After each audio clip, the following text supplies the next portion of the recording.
Bien, amigos de Deportes en Línea, nos encontramos aquí en el Olympic Dome de la ciudad de Los Ángeles, donde ya comenzó el fin de semana de las estrellas de la NBA. Hoy se va a llevar a cabo el juego de los Rising Stars, los chicos jóvenes que estuvieron conversando con nosotros durante la mañana, durante sus prácticas, donde pudimos ver a Carmelo Anthony, a Tracy McGrady, Air Canada, Vince Carter estuvo por ahí también. Vamos a ver qué pasa con esta versión 2026 de los Juegos de Estrellas de la NBA, que mucha gente se queja de que se ha convertido en un relajo, que no se defiende. La NBA está haciendo lo posible y hasta casi prácticamente lo imposible por darle competitividad al encuentro.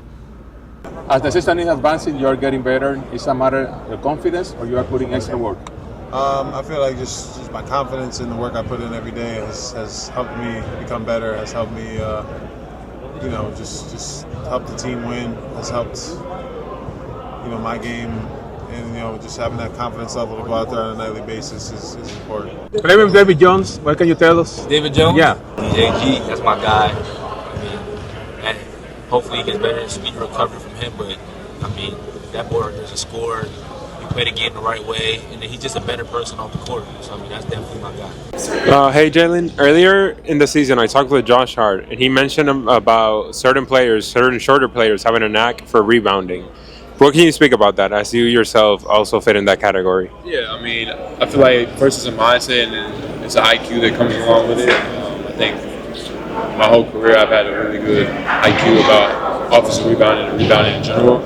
Understand where the ball flight's going to come off and all that shit. I just feel like it's a special talent. Like it's hard. Everybody can't do it. I feel like we're one of the few that can do it at the guard position. How are you able to stay consistent and keep a positive mindset throughout the season with all the different rotation changes and challenges that come with that? I know what I can do. So it just comes down to that. So, whatever minutes I get, I just try to go out there and make an impact that way. Amigos de Deportes en Línea, seguimos con nuestra cobertura especial del Juego de Estrellas NBA 2026. En esta ocasión, desde la ciudad de Los Ángeles, en el Olympic Dome, hogar de los Clippers. Un estadio maravilloso, con mucho avance tecnológico. Hoy es el Media Day, donde los jugadores comparten con la prensa y surgen muchas preguntas y cosas que a uno a veces ni se ocurre preguntarle, pero es muy divertido y los jugadores se sienten bastante conformes y bastante cómodos con nosotros. Hoy es la competencia de talento, la competencia de tres, la competencia de donqueo y esperemos ver un show espectacular como los jugadores nos saben dar. Sigan en sintonía para que vean lo que conversamos con los jugadores de la NBA. Back left here on the aisle. Hey Victor, what are your thoughts on fellow teammate and Rising Star selection, David Jones Garcia? Definitely deserved. He's he's one of a kind, a true hooper, and one of the best people to be around to. So it was a real sadness when we learned that his season was over, because he's a real hooper. Lucas, Deportes en Línea, República Dominicana. Hay un jugador dominicano en los Lakers, Chris Mañón. ¿Lo has visto jugar? ¿Si le has dado algún consejo?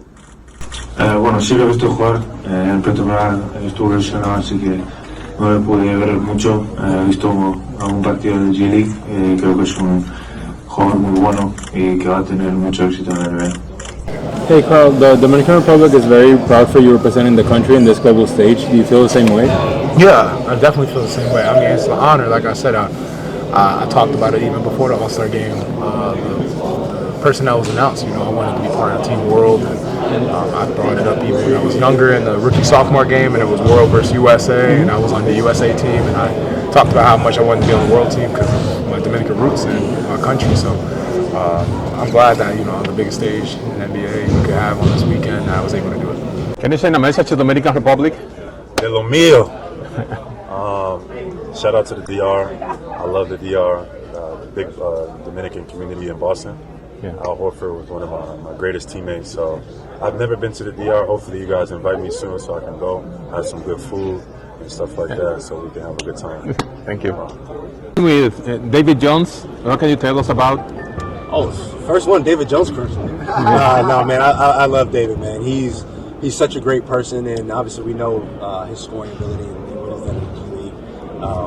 But when he's come up, like, you know, he's picking up full court. He's affecting the game in different ways, and I think that's big for a scorer. Obviously, trying to carve out a spot in the NBA. But one of the greatest people, man. One of the greatest people. Dentro de las actividades del fin de semana del Juego de Estrellas de la NBA, aprovechamos la ocasión y nos trasladamos a el UCLA Health Center, donde practican los Lakers de Los Ángeles, y se estaba llevando a cabo el programa de la NBA Basketball Sin Frontera, donde veían participación dos dominicanos, Anderson Díaz y Marlon Martínez. Aprovechamos la ocasión para conversar con ellos. Amigos de Deportes en Línea, nos encontramos con Anderson Díaz. I might need somebody to translate it. You don't speak? Oh, yeah, a little bit. Not really. Okay, so you are Dominican. Yeah, So, yes. Where did you were born? So, how do you get the? I was born in New York in the Bronx, and my parents that are actually over there were born in Dominican Republic. Okay. So you have been playing basketball since a kid? Mm-hmm. Since I was around, first time I picked up a basketball was like 3 years old. I say, yeah. How do you can you define the experience of being participating in a program like this? It feels amazing. Honestly, it's a blessing to be here. You know, to be picked as one of maybe 40 kids, 60 kids that's here all around the world, and you know, I'm just blessed to be here. It was a great experience. I feel like there's a lot of competition, high energy, and I'd love to be here again. How do you get the news that you were selected to participate in the program? I actually was let know by my dad. My dad told me, and when we found out, I was pretty happy. You know, this is my second time being here at this camp, so I was pretty blessed to get it and be here again. Can you define, for example, you are participating in a program, you want to be watched, you want to do great, but in the other side, you have to help other kids to be successful too. How do you handle that? I would say just being a leader and always following like what my dad and my coaches always taught me, and it just comes into a lot of your character and stuff. And if you're a leader, people are gonna lead. You can lead by example, and people just follow the right thing. And it's just all about being a good person at the end of the day. To be honest, I saw you playing, and I noticed that you are very focused on defense. I take a lot of pride on defense and hang my hat, because a lot of people, I would say, in the basketball world would say that small guards aren't really used anymore. So the first thing a guard has to do is be able to guard 94 feet, and that's the first thing I want to accomplish. And besides that, and how do you feel you won a prize in the All-Star?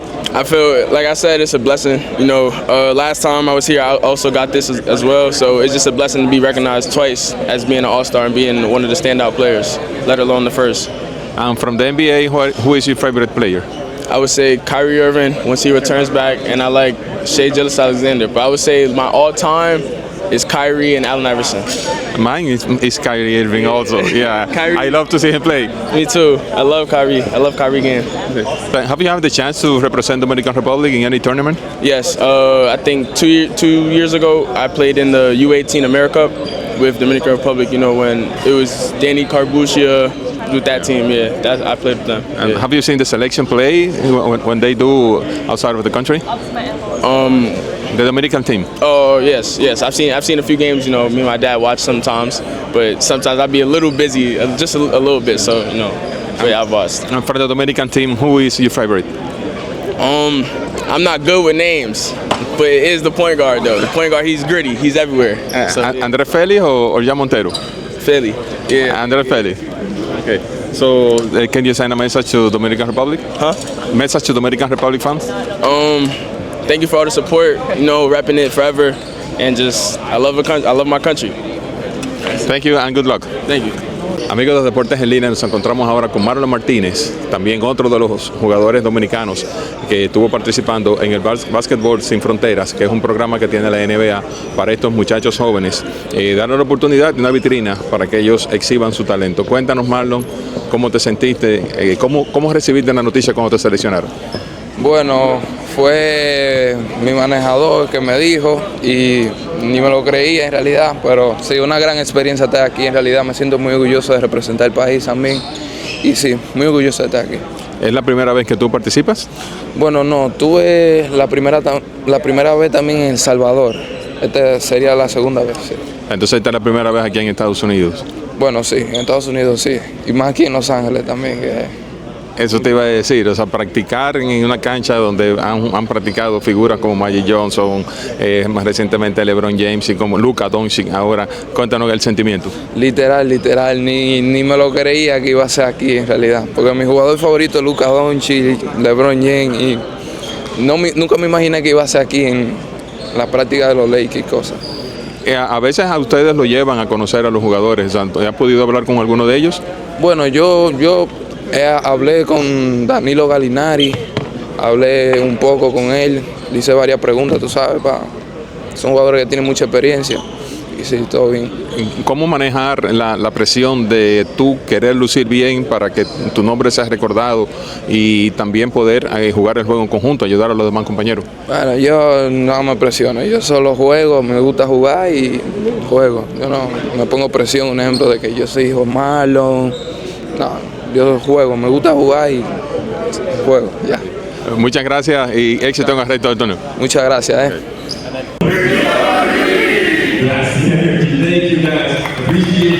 Hey, thank you so much. How important is it for you to represent your country in this global stage? It's really important. It's really important for my family, for my people, for my country. You know, it's just having fun out here and represent their name and carry their flag behind my jersey. So it's really fun. It's really proud. Do you have family here with you? Yes, all my family here. They came last year too. You know, actually this is like it's a fun time in here too, but. It's a big important thing for me. Just hold my family, hold my people. It's coming through, so I can spend time with them. You know, I don't get that chance in the season, and it's really important these times seeing them and having some fun with them. Hey kid, speaking on that season-to-season improvement, who do you think are some of the unsung heroes of your teammates who have benefited or contributed to that improvement that maybe haven't gotten that recognition, like you and Jalen Duren? Yeah, first name, Isaiah Stewart. He was, the first one. He's the longest tenured Piston so far, right now. He's just been through the mud with the team, never changed, just continued to work. He's had so many different roles that he's had to play.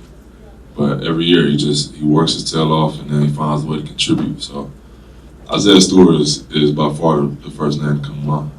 Entering in this season as a champion, did you do some kind of preparation different in the off season? Yeah, I feel like every off season you have to change up, how you work, how you prep. You got to look at how you're being guarded, how you're playing within your team, what you're actually going to be able to do out there on the floor and work to improve at those things. And I feel like I did that last summer. Obviously, a short off season. When you win a championship, you only get about 2.5 months off, really. But I feel like I really maximized, made the most of it, improved at a lot of different things. And I take my off season seriously. I feel like I will until my career is over.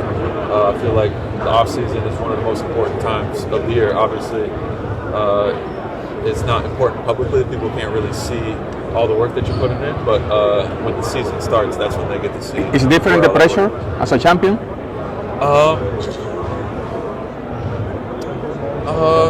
No, I try not to focus on the external stuff. I try to really look at the process of what we're trying to do, how we're trying to improve, how we're trying to play, and focus on those things. All the outside stuff, the quote-unquote pressure or whatever the media is saying or anything, you kind of got to try and block that out so that you can focus on what you need to focus on. So, and this game was a bit more intense than the previous years. So let's talk about that. In terms of you said that Wemby pretty much set the stage. Let's talk about Wemby's performance and also what made you want to kind of just show your worth with the Stars as well. Yeah, he set the tone, and it was definitely competitive with all three teams. I feel like the old heads played hard too. They was playing real good defense. But yeah, he set the tone, and it woke me up for sure.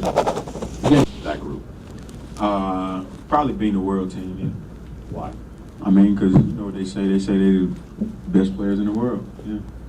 So being them is the best feeling in the world. Over here in the up too, but I know it's gonna be packed. I know it's gonna be a lot of people, and it's gonna be fun. Yeah. Yeah. You should have played any harder tonight? Yeah, for sure. You always got to put on the show for. He's my favorite person in the world. We was kicking it yesterday. Me and him, I had a great time yesterday. So I told him I was gonna put on the show for him. Yeah. Kawhi, you and talked about how Wemby set the tone in the first game. Coming into here, was that something that you wanted to do, kind of set the tone, kind of play aggressive, or did you just go along with how the flow of the state? When I come and play basketball, I got one way. Obviously nobody's trying to get hurt, but I'm gonna try to attack, try to get some shots up. Don't like people just scoring on me. I don't want to get crossed over or anything like that. So I'll approach the game as defense first, and then see what the offense comes. Third row here on the right. Kawhi, for you, this game, obviously you guys are representing your home court and you're a local guy. Did you have an extra sense of motivation or maybe want to make memories for the kids and people who were in attendance and everybody else who come to see you and Clippers?